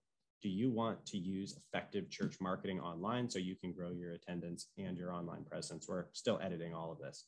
And so here's what's coming up. We're going to show you, Jesus's 5-step biblical marketing framework. And, if you want to see the whole article, you can go here. We'll talk soon. And that's the whole email. And they go, that sounds good. And then what's the next email that comes in? Who is your core audience? And it's just this is actually going to leave this image, but it's just really short. Jesus tailors his message to his core audience. Here's where he does it. And here's 2 reasons why churches don't connect. And I'll even say, with their audience, because they're communicating with the wrong audience, or you're giving your audience, you're meeting needs that your audience doesn't have, right? So in your emails, if you can meet the need, talk to the right people and meet the right need, you'll be fine. And Jesus does this all the time. He goes up to the blind guy and he says, hey, what kind of healing? What do you want? And he goes, well, I want to be healed of blindness. And what does Jesus do? He's talking to a blind man who has a need for healing of blindness, and Jesus meets the right need. We always take that for granted. What if Jesus healed him and said, well, how's your ankle feel? He's like, in the name of the Father, and myself, and be healed. And he's like, I can't see. I still can't see. And Jesus is like, well, how's your ankle? He's like, oh, that feels a little better. Well, the deepest need still went unmet. And that guy's still going, he may have gotten a miracle for his ankle, but he was expecting his eyes, right? So Jesus, that's true. The most deeply felt need. If we miss the most deeply felt need, people are still disappointed and they don't want to come back to church with us. And that's, in my opinion, that's why the West is seeing more and more people leave church, because the church has actually stopped meeting needs and has more gone to, hey, let me just tell you about Jesus. Well, don't lecture me, So in your emails, you figure out what the need is and you meet it. So here is email 2. So this goes out on day 3. This next email goes out on day 6. They're very short. And all I'm saying in these emails is, hey, if you want to see the article, you can see it here. I'm not asking anything from them. Okay. And then every 9 days, there will be an email that goes out and I'll give something bigger for free, but it's a call to action. Hey, get your first course over here. If you like these emails, we've got a whole course on this and you can have your first course free if you want it. So go check out the course. But now what am I doing? I'm building an email list of people who are very interested in that specific thing. And I can then send different emails to them. But either way, every 9 days about, I'm sending out an email and it says, oh, hey, our book is on, we're going to give an exclusive book discount of 20% to only our email followers. Okay. Well, that's a deal, right? I'm meeting a need there. Well, everybody wants a discount, but it also gives them a product that they want. But it's not the biggest thing, right? Because what do? We have to build trust over time, right? Because the commitment increases with the trust. You did not hire, our services from the homepage of the website. The trust wasn't there, right? The trust was higher because you saw the YouTube videos. Yes. And then you said, well, I trust enough to book a call. I'll talk to these guys. But only after you talk to us in person were you willing to spend money. And that's the same thing with your audience. People are not going to be willing to donate until after they've seen your prayer guides, and maybe after they've talked to you once, or after they've gotten your whole course free or whatever it is. And then you say, hey, if this has made a difference in your life, we want you to partner with us and help us take it to other people's lives just like you. And they go, done deal, done deal. Yeah. And that's how you get an email list that works. So don't ask them for stuff. You always give, 5 times more value than you ask for. And than you ask. Okay. They will feel compelled to give it to you. Okay. Do you have any tool that you recommend? Any software tool that you recommend? Currently I'm using Zoho, and I don't like it. What's the spelling? I don't like it. I would not recommend it. Okay. The email tools are interesting. I previously used HubSpot, and I did like that. That was well done. HubSpot. Let me double check. HubSpot. I'll pull it up here. Okay. HubSpot. Let me make sure this is it. Yep, this is it. HubSpot. I really did like these guys. I wasn't really impressed with their pricing plans. It's a little bit more expensive, which was the reason why we transferred away from it. We were expanding quite a bit. Okay. And their prices were getting a little exorbitant.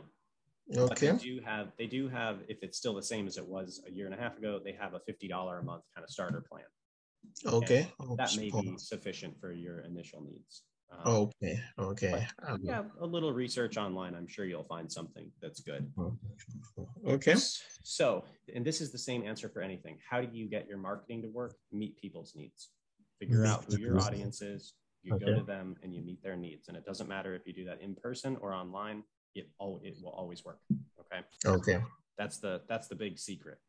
Okay. All right. So hopefully that was a good little yes. Thank you so much. I really appreciate that. Thank you. Yeah. Thank you.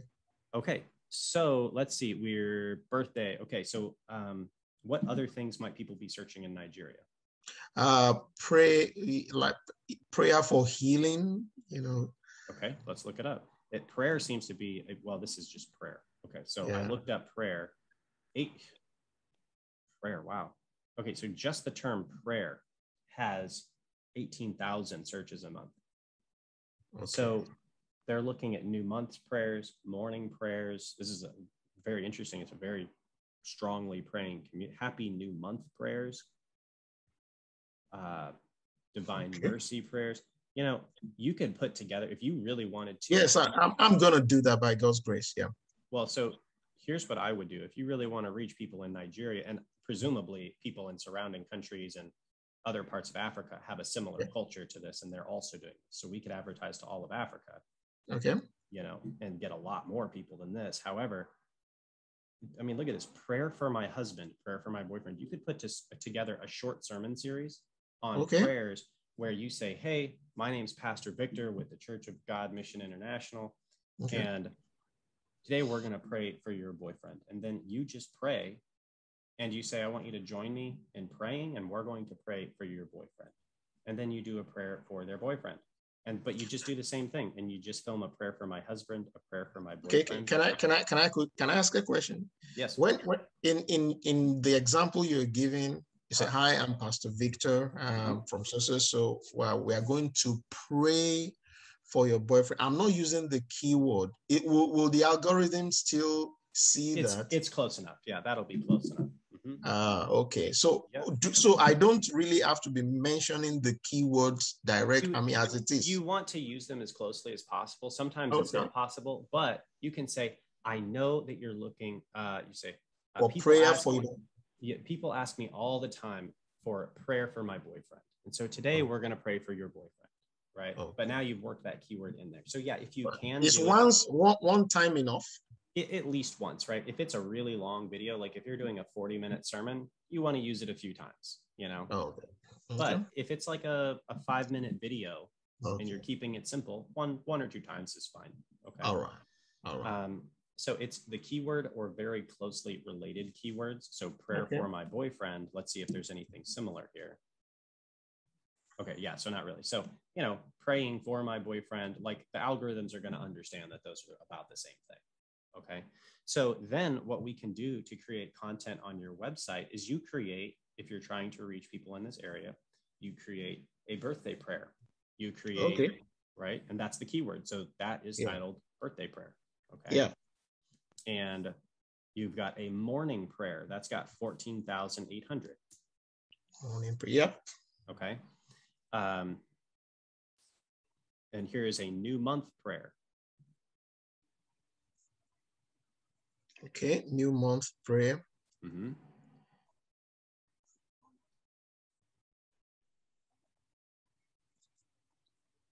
Do you by chance know Abuja? That's where I was before I came. That's the headquarters. That's the capital. Well, look at this. The keyword difficulty on that is significantly lower than the rest of these. So prayer time in Abuja, is that something that is relevant? Yes, it's relevant, very relevant. Okay, great. And also the cost per click on that is lower. So again, we can get more people there. Now, prayer for my boyfriend, prayer for my husband. You've got the Lord's Prayer, right? Now, one thing you can also do is you can bring in some elements of a blog into this. And on each of these pages, you can say, what is prayer? Under the video, just like you have it on your website, right? Okay. And you can just say, what is prayer? You can have the exact same little paragraph on each one. And so they're watching the video and they go, well, what is prayer? And they can read that there as well. Okay. And then we can advertise to what is prayer. That's 6,600 searches a month, Pastor. And that's 4 cents a click. That's nothing. Okay.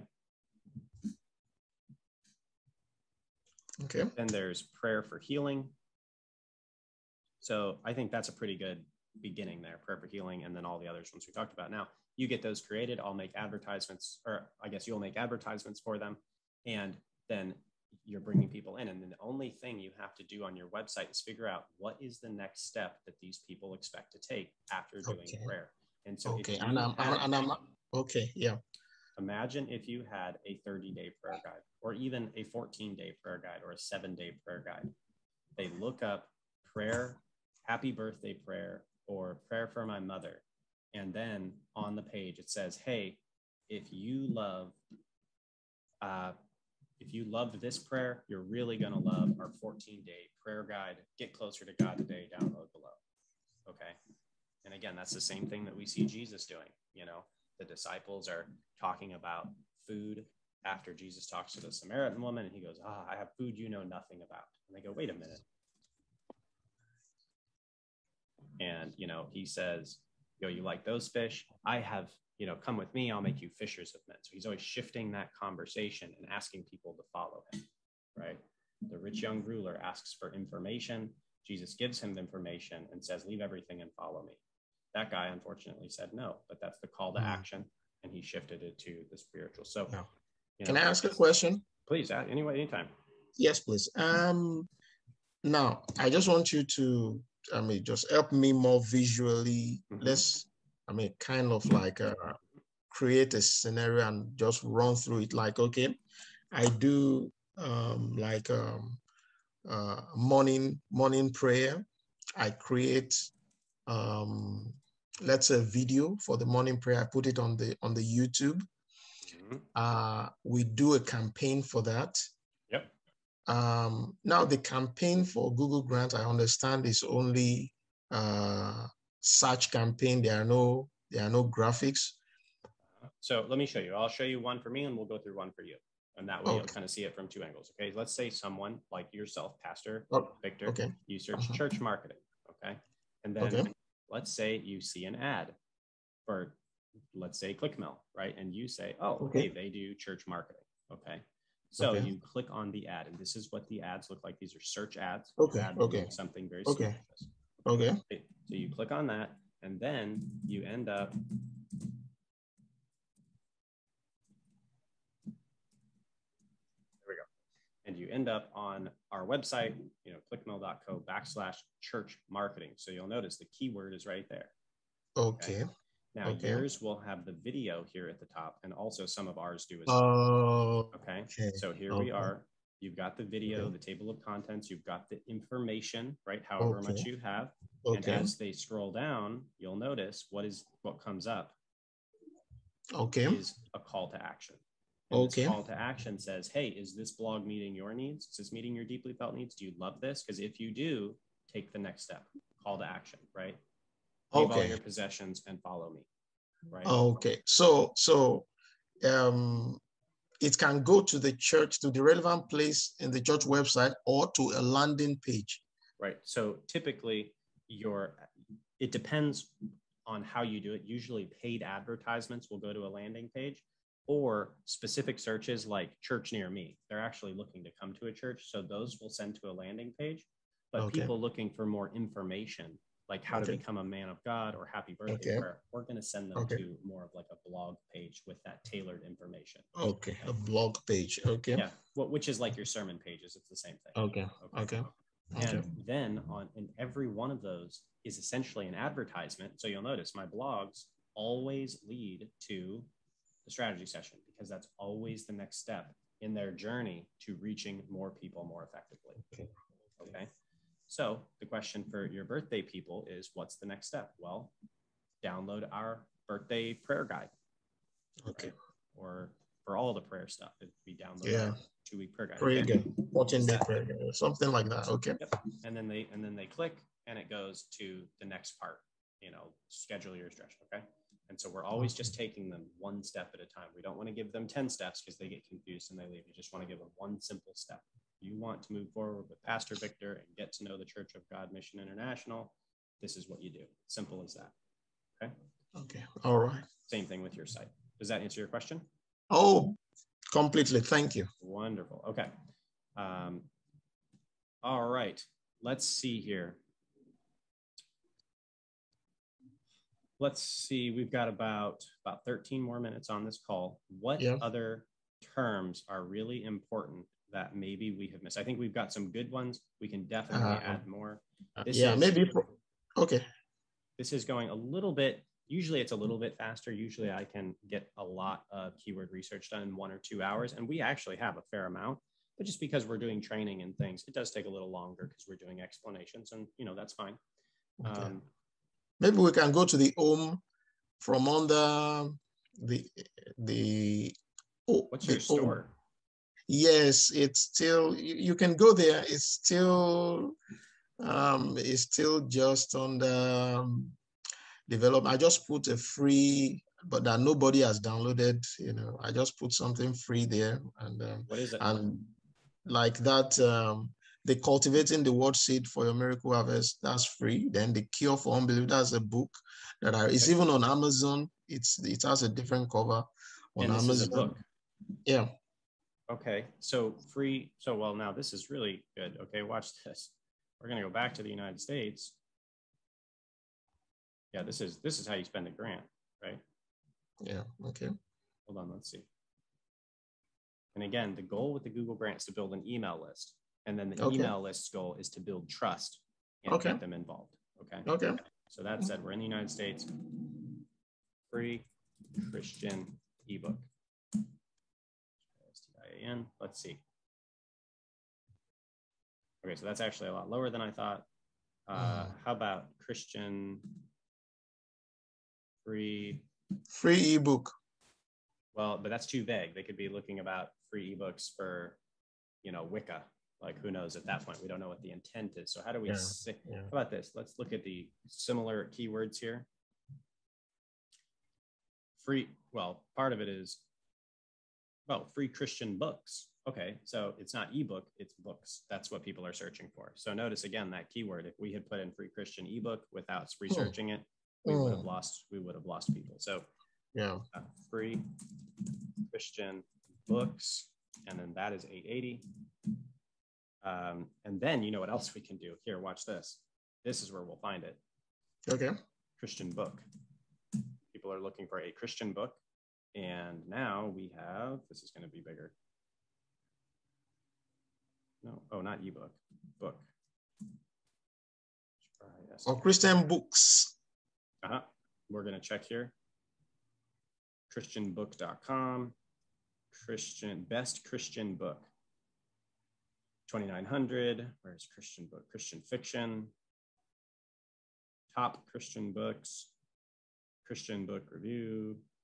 Yeah, there's a lot of searches. So, I mean, yeah, if we put in Christian books and then we wrote an ad that said free Christian book, The Cure for Unbelief, you're going to get a lot of downloads. Okay. Okay. Does that make sense? Yes, sir. Okay. So best Christian books. Here we go. We're going to go with that 2,900. And then we're going to go.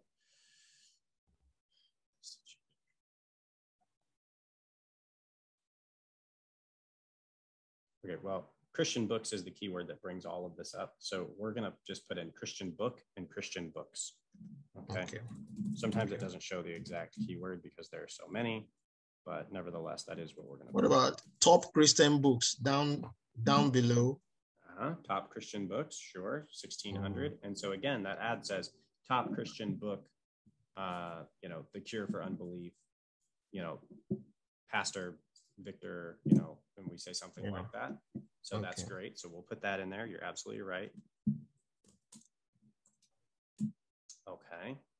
And you'll notice here, top Christian books, 60 cents a click. Like that's still a deal, right? You're building an email list fairly inexpensively there. Is this for men or for women? It's for all. So one can say it's a Christian books for men, Christian books for. Well, here's Christian discount books, and that's 1,000. So we can put that on there. Okay. Okay. And now. Okay. Now again, as you're building an email list here, anyone who downloads this book is saying, "Hey, I love getting Christian books." And so if you ever release another book in the future, you say, "Hey, we're having an early launch, book discount. You can get yours today at the link and save 15% before it goes live on Amazon." And they've already read your last book, and so you're at a much higher. This is building a platform. The reason why these larger churches reach so many more people is because they already have met the needs of so many more people and gotten their contact information. So that's what you want to do. You want to meet needs, get contact information. Meet needs, get contact information. Then the next time you do a launch, it's bigger than the last one. Okay. Okay. So free Christian books, we got that. Okay. Now what about this? You said struggling with unbelief, because that's the subject of your book, right? So again, we're going to try to find another angle. Okay, now that's only 10.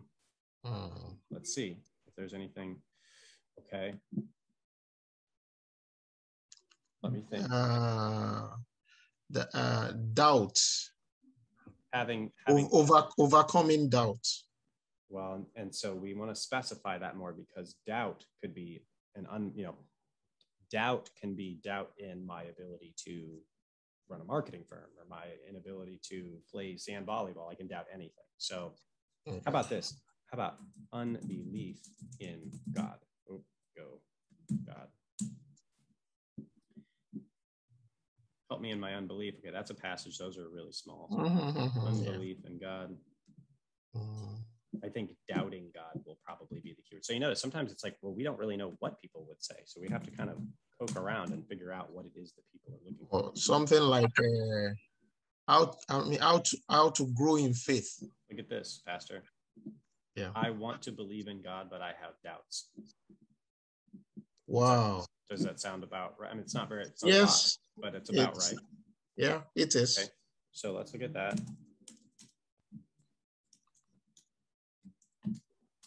Okay. And if your book really does center around resolving doubts to faith, then great. That will be probably an effective keyword. The rest of those are fairly small. Yeah. Now, here's doubting. My guess is doubting God is the keyword we're looking for. Okay, we're in the United States. What is this? I'm shocked. These are smaller than I would.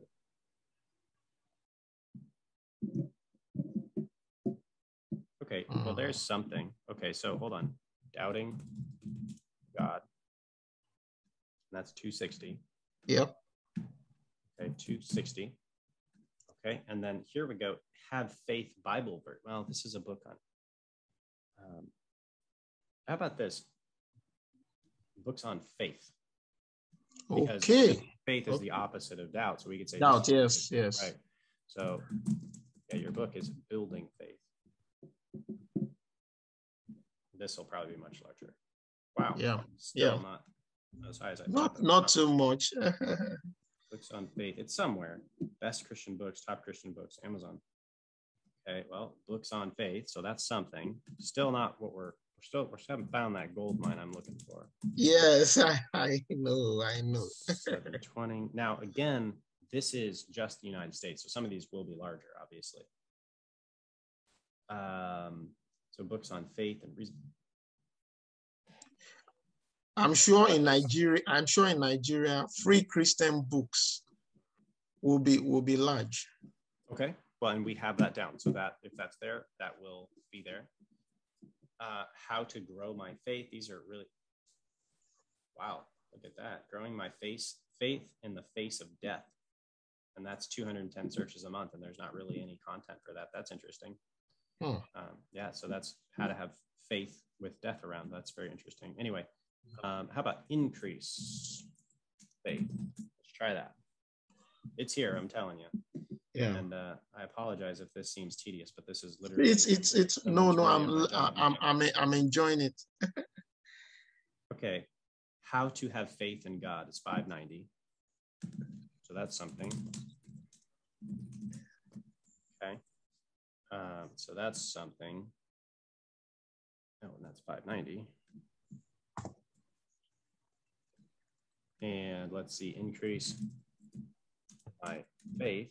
And that's, wow, increase my faith is only 9. That's difficulty. Wow, that's good.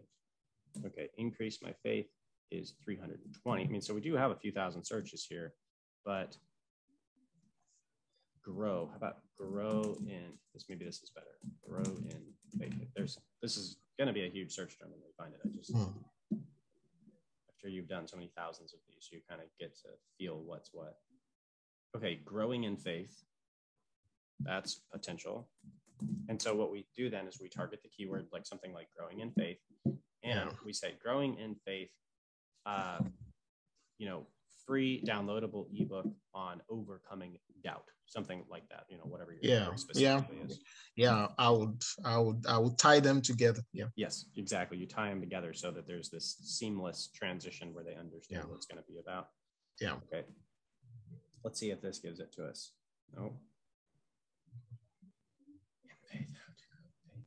Interesting. Faith. Books. Did we say books on faith? Yes, we did.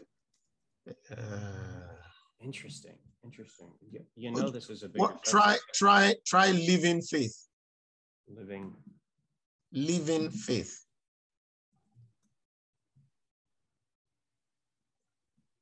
I'm going to think about it. I'm going to figure it out before our next call. Living Faith, Abundant Living Faith Center. Okay, so that's the name of a church, actually.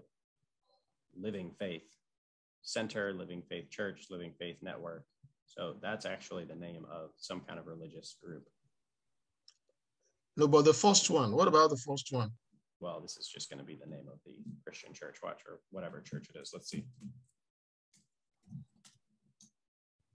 So again, what's the intent? Living Faith Catholic Daily Reflections.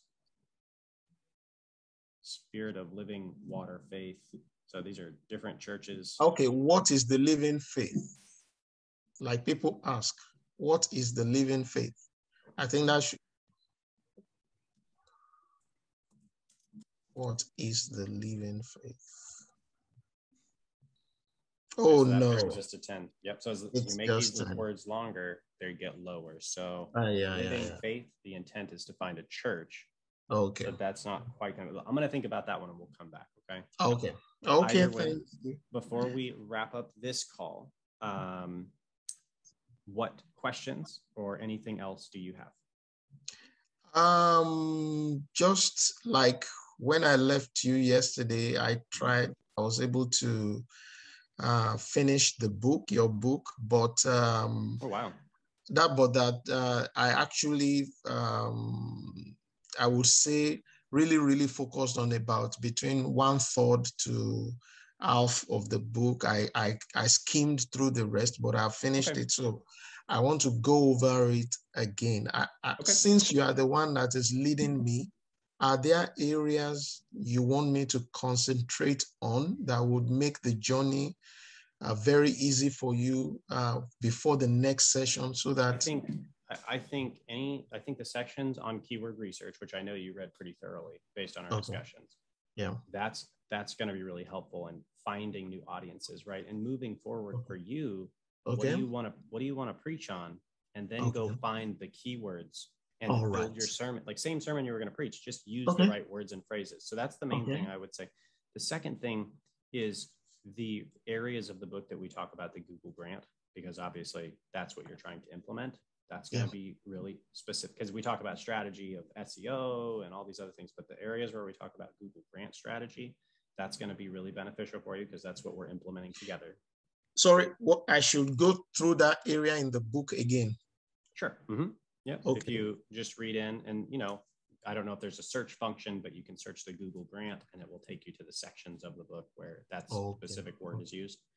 And then the other area that would be very helpful for you in the future, this isn't really going to impact our time quite as much, but the areas of the book where we talk about digital staffing, that's going to be really important, because that's going to help you break down the different areas of your online presence. Okay. And that will help you kind of have a high level view of what the roles are in your online presence. Okay. Now, great. So yes, that's wonderful. What I would suggest, or not what I suggest, what we'll do in our next call is we're going to finish our keyword research. I may come in here before then and add some more. Just to. And can I also have this? Is it possible for me to have this? Of course. Yeah. All this is yours. Absolutely. But what we'll do next time is we're going to break these into groups of ads. And so, brief suggestion here, we will have a group of ads that targets non-denominational church. Okay. And then we'll have a different group of ads that targets live church. Because again, we want to target that exact word or phrase, and then online church service. So that way we rank high as frequently as possible. So we'll break that in, and then we'll actually start putting it into Google Ads. Okay. And just a quick one. I've already penned down some of the keywords that I will make into blogs and videos. But which is more effective? Is it to make a video or to make an article or a blog? Which is more effective? Here's what's most effective. You're going to make a video. Video on whatever subject, and then you are either going to put the transcript or notes underneath it. And that way you're getting all the benefits of YouTube and all the benefits of the Google search algorithm in one piece of content. So let me show you an example here before we go. And I just logged into my back end. Let's give me 1 second here. There we go. Okay, so I'll give you an example here. Now, this is going to be a lot longer than what you need. However, we'll go to blog. Now, the let's say the Google grant videos that you watched, which you found on YouTube. You found them on YouTube, and it said, "Hey, come over to the website." And so here is that blog on the website. And so you'll see here's our Google grant. It says here's how to set it up. But as you scroll down, the whole video series is embedded into this. And it starts a little bit further down. Hang on, those are just a lot of pictures. There we go. So there's the first video on how to set up a Google grant. And so those are more training videos. You and me are doing it in person, but this is all in here. So the YouTube is putting new traffic to my website. And they're landing on a page with even more information of the same stuff they wanted. So if you have images, you can always put those, but minimally text that makes sense with the keyword in it. That's really what you want. Okay. All right. Thank you very much.